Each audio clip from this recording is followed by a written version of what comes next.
What is bladder prolapse surgery? Bladder prolapse surgery is a procedure performed to repair the muscles within the body that support the bladder. A prolapsed bladder is a condition suffered by many older women as muscles in the front wall of the vagina, those supporting the bladder, weaken and loosen. This deterioration is commonly attributed to age and the strain placed on the area during childbirth. A prolapsed bladder is also associated with menopause, when the body typically stops producing estrogen, a hormone important in helping to maintain the strength of the muscles around the vagina. If these muscles weaken and can no longer support the bladder, it prolapses or descends into the vagina.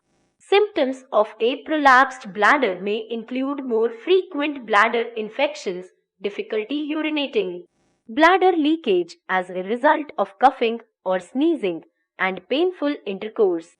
A prolapsed bladder is also commonly associated with prolapses of other organs within the pelvis, including the uterus. Most prolapses worsen over time, so it is important to seek medical advice as soon as symptoms appear. Prolapsed bladders are separated into 4 grades depending on how far the bladder drops into the vagina. A minor prolapse can be treated non-surgically with the insertion of a vaginal pessary. This is a device designed to support the vaginal muscles. It has to be replaced every 3 to 6 months. A severely prolapsed bladder may require surgery.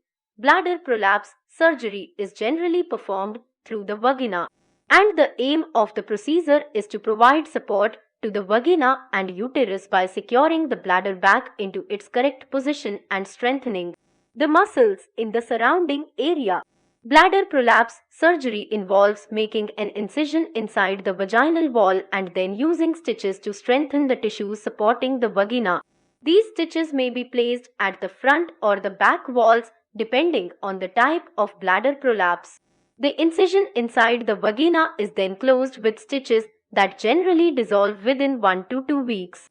In some patients, an additional stitch may be required at the top of the vagina or in